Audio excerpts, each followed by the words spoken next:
कंधे का दर्द भारत में बड़ी आबादी को अपनी चपेट में ले रहा। 24 घंटे अंतहीन दर्द के इस सिलसिले हर उम्र के लोगों में दिख रहे हैं। आमतौर पर इसका मुख्य कारण शुगर अथवा फ्रोजन शोल्डर माना जाता है, लेकिन कई अन्य कारणों से भी ये हो सकता है, जिसका कारण लगातार बढ़ रहा, जिस वजह से ये बीमारी हो रही है। क्या है इसके लक्षण, उपचार, इन्हीं सब बातों को लेकर दैनिक भास्कर संवाददाता जितेंद्र शर्मा ने BLK max hospital New Delhi के associate director joint replacement surgery Ishwar Bohra से खास बातचीत की है। नमस्कार, स्वागत है आपका दैनिक भास्कर में। मैं आपका दोस्त जितेंद्र शर्मा एक बार फिर आपको लेकर आया हूं डॉक्टर ईश्वर बोहरा के पास। जी हां, डॉक्टर ईश्वर बोहरा जो कि एसोसिएट डायरेक्टर हैं joint replacement surgery BLK max hospital New Delhi में। तो मेरे साथ एक बार फिर बैठे हैं, रूबरू हैं मेरे साथ डॉक्टर ईश्वर बोहरा, और इस बार जानेंगे एक नई टॉपिक पे, एक नया सवाल डॉक्टर ईश्वर बोहरा के साथ। टॉपिक रहने वाला है शोल्डर पेन, फ्रोजन शोल्डर। बहुत ज़्यादा समस्याएं देखने में आती हैं, लोगों के कंधे उतर जाते हैं, फ्रोजन शोल्डर की समस्याएं हो जाती हैं। क्या है इनका कारण और क्या है इनका इलाज, आइए जानते हैं स्पेशलिस्ट डॉक्टर ईश्वर बोहरा से। डॉक्टर साहब, एक बार फिर बहुत बहुत स्वागत है आपका दैनिक भास्कर और डिजिटल ऑफ इंडिया में। Thank you Jitendra ji. Sir, मैं आपके पास इस बार एक नया सवाल, एक नई समस्या लेकर आया हूं जो लोग बहुत ज़्यादा सुनना और जानना चाहते हैं। अब जैसे कि मैं देख रहा हूं, एक चित्र है मेरे पास, एक ये डमी है जो कि शोल्डर की है। तो सर प्लीज़ इसके बारे में बताइए, फ्रोजन शोल्डर एक समस्या है, उसका क्या निदान है और कैसे हो जाती है? सर, बहुत ज़्यादा लोग जिज्ञासु हैं इस चीज़ को लेकर। जी, फ्रोजन शोल्डर बहुत ही आम समस्या है, जैसे कि फ्रोजन शोल्डर होना, टेनिस एल्बो होना, एडी का दर्द होना, इसको प्लांटर फिशाइटिस बोलते हैं। तो ये उम्र के साथ में जैसे आपकी एजिंग होती है 35 ईयर्स के बाद में ज़्यादातर लोगों को समस्या होती है। फ्रोजन शोल्डर उनमें से एक है। फ्रोजन शोल्डर के अंदर आप देखोगे तो धीरे धीरे पेन होने, ऑटोमेटिकली बिना किसी चोट के पेन होने लग जाता है और शोल्डर का मूवमेंट धीरे धीरे कम होने लग जाता है। जैसे कोई भी पेशेंट आके बोलता है कि सर मैं पहले पॉकेट से आराम से अपना पर्स निकाल सकता था, अब नहीं निकाल सकता हूँ, मेरे को कॉम करने में दिक्कत होती है, ओवरहेड काम करने में दिक्कत होती है, मुझे चीज़ थ्रो करने में होती है, या कोई चीज़ टच हो जाए तो ऐसा लगता है अंदर घाव सा हो गया है।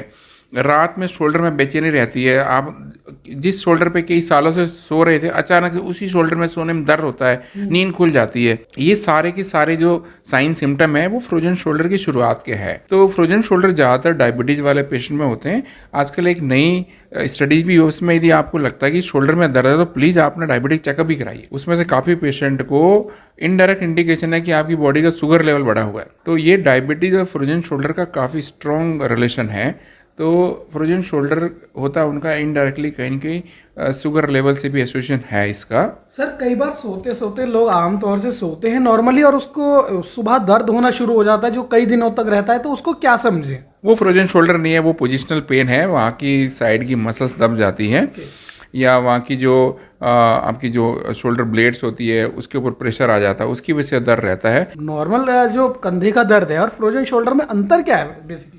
फ्रोजन शोल्डर के अंदर pain plus loss of function, ये दो चीज़ें हैं। तो ये क्लियर कट आपका फ्रोजन शोल्डर, परसिस्टेंट पेन और धीरे धीरे आपका रेंज ऑफ मूवमेंट है। शोल्डर जो पहले जितना घूमता था उसे लगता है कि मेरा शोल्डर टाइट हो गया। एक अपने आप पेशेंट को फील आता है कि मेरा शोल्डर जैसे मेरा दूसरा कंधा चल रहा, ऐसा नहीं चलता, ये इसमें टाइटनेस हो गई है, ये जाम सा लग रहा है मेरे को, तो वो फ्रोजन शोल्डर है। उसके अंदर आपका हाथ का जो बाहर का मूवमेंट, इसको एक्सटर्नल रोटेशन बोलते हैं, वो सबसे पहले कम होता है। सर, मैं एक आपके सामने ये डमी देख रहा हूँ, सबसे पहले मैंने इसी पे ध्यान दिया था। तो ये क्या चीज़ है, इसके द्वारा कुछ समझा पाएंगे आपके किस तरह से ये स्ट्रक्चर होता है? जी, आपको मैं बिल्कुल ही सिंपल तरीके से बताता हूँ शोल्डर कैसे बनता है। शोल्डर के अंदर 3 मेजर हड्डियाँ हमारी इन्वॉल्व होती है। ये कॉलर बोन जो देख रहे हैं आप, और ये जो पीछे है जो शोल्डर ब्लेड है जो कि आपकी चेस्ट वॉल पे घूमती है हड्डी, और ये आपका बाजू है जो लटक रहा होता है नीचे, जहाँ पे आपका एंड में हैंड्स होते हैं, फिंगर्स होती है, उसकी ये अपर पार्ट है, इसको बाजू बोलते हैं या आर्म बोलते हैं। तो ये आप शोल्डर, ये 3 बोन मिलके और बहुत सारा टिश्यू मिलके शोल्डर जॉइंट बनता है। शोल्डर देखोगे सबसे ज़्यादा मूवमेंट शोल्डर पे होती है, 360 डिग्री का मूवमेंट होता है। भगवान इस तरह का बनाया है बिकॉज हाथ से मैक्सिमम काम करना, हाथ को पीछे ले जाना, आगे ले जाना, ऊपर ले जाना, दाएं बाएं सब तरह ले जा सकते हो। तो उसके लिए मैक्सिमम जो एपी सेंटर है इसका शोल्डर का मूवमेंट का, वो ये है आपका शोल्डर जॉइंट, वहाँ पर मैक्सिमम मूवमेंट होती है। तो जितना ज़्यादा मोबाइल होगा वहाँ पे खराबी होने की भी चांस रहती है, कि जितना मूवमेंट ज़्यादा वहाँ इंजरी होना, ये काफ़ी चीज़ें कॉमन होती है, घिसाई ज़्यादा हो जाना, है ना। तो जो शोल्डर के अंदर जो शोल्डर की खास स्ट्रेंथ है उसको रोटेटर कफ बोलते हैं। ये 4 मसल्स होती है, supraspinatus, infraspinatus, teres minor और सामने की सब स्कैपुलर मसल और ये बाइसेप्स, ये मिलके पूरा शोल्डर का पावर हाउस स्ट्रेंथ है। यदि इनमें किसी तरह की प्रॉब्लम आ जाती है तो फिर शोल्डर कहीं ना कहीं आपको ट्रबल देने लग जाता है। और दूसरा होता है कैप्सूल, जो कि फ्रोजन शोल्डर के अंदर जो शोल्डर कैप्सूल होता है, जो इन मसल्स के बीच की जगह होती है वो कम होने लग जाती है। तो वो फ्रोजन शोल्डर का एक टेक्निकल एस्पेक्ट है, जिसके अंदर की टिश्यू टाइट हो जाते हैं, छोटे होने लग जाते हैं। तो जिस डायरेक्शन का मूवमेंट करना वो आपको रेस्ट्रिक्टेड फील होता है, और ज़्यादा करोगे तो पेन करता है वो आपको। और जो शोल्डर की जो नर्व्स होती है वो इरिटेबल हो जाती है फ्रोजन शोल्डर के अंदर, वो पेन परसिस्टेंट करती है, स्पेशली रात में रेस्टिंग टाइम के अंदर। सर ये तो हो गई समस्याओं की बात। अब इसका निदान क्या है, इसका उपचार क्या है? क्योंकि अगर फ्रोजन शोल्डर हो जाता है तो उसके बाद लोग घबरा जाते हैं, अब क्या होगा, हमारा हाथ नहीं चलेगा, हम अपाहिज से महसूस कर रहे हैं एक दूसरे को, समझ रहे हैं सर? बहुत ज़्यादा प्रॉब्लम लोग क्रिएट करने लगते हैं अपनी बॉडी के अंदर। तो इसका सफल इलाज क्या है? सफल इलाज के पहले सफल डायग्नोसिस होना बहुत ज़रूरी है। किसी चीज़ को समझोगे कि बीमारी है तब इलाज कर पाओगे। तो हमें ये मेक श्योर करना है कि ये फ्रोजन शोल्डर ही है, कि सारे शोल्डर के पेन फ्रोजन शोल्डर नहीं है। यंग बंदों के अंदर पेन है तो आप ये मान के चलो कि वो फ्रोजन शोल्डर नहीं है। 35 साल से लेके यदि 50 साल की उम्र है या 60 साल की उम्र में यदि कंधे में दर्द, तो यस, हाँ, पहली पॉसिबिलिटी फ्रोजन शोल्डर की है। तो आपको एज क्राइटेरिया देखना है, बंदा का क्या काम कर रहा है, उसका मेडिकल बैकग्राउंड कैसा है और किस तरह की हिस्ट्री है। तो डायग्नोसिस सबसे पहले इम्पोर्टेंट है कि ये फ्रोजन शोल्डर के अंदर ही फिट है, तब आपको सफल ट्रीटमेंट मिलेगा। तो फ्रोजन शोल्डर के अंदर सबसे पहले persistent pain, loss of movement, external rotation नहीं करना, जो काम पहले कर पा नहीं कर पा रहे हो, तो एक क्लिनिकल डायग्नोसिस ज़्यादातर एक्सरे नॉर्मल आता है। एमआरआई के अंदर भी खास फाइंडिंग नहीं आती, सिर्फ टिश्यू एडिमा या कोई रोटेटर इंटरवल बोलते हैं उसकी थिकनिंग आती है। 80 से 90% मैं बताऊँ फ्रोजन शोल्डर का पेशेंट का डायग्नोसिस आप क्लिनिकली कर सकते हो, सिर्फ देखने से कर सकते हो बिना एक्सरे एमआरआई के। और उसका यदि प्रॉपर ट्रीटमेंट लोगे तो आप ठीक हो जाओगे। 80-90% लोग ठीक भी हो जाते हैं। मेन जो इलाज है इसका वो फिजियोथेरेपी है। रोज़ आपको एक्सरसाइज करनी है, किसी फिजियोथेरेपी के सुपरविजन में कुछ टाइम करनी है, बाद में सेल्फ एक्सरसाइज करनी है। और बेहतर रहेगा कि आप कम से कम दिन में 2-3 बार करो और अच्छे से हॉट फर्मेंटेशन लगाए और इसको मूवमेंट देने की कोशिश करते रहे। और कुछ एनालिसिस लेनी पड़ जाती है। आप डायबिटिक है तो आप डायबिटीज़ कंट्रोल कीजिए, थायराइड है, इस तरह की कोई मेडिकल कंडीशन है आपको, उनको कंट्रोल कीजिए। तो अब मैं कहता हूँ कि आपका 80-90% पेशेंट बिना किसी मेजर इंटरवेंशन के ठीक हो जाते हैं। रेस्ट जो 10-20% का हार्ड है, उनको कितनी बार हमें कॉर्टिसोल का इंजेक्शन देना पड़ता है शोल्डर जॉइंट के अंदर, ताकि वहाँ इन्फ्लेमेशन कम हो जाए और अपना पेशेंट वापस मूवमेंट वाली एक्सरसाइज करने लग जाए।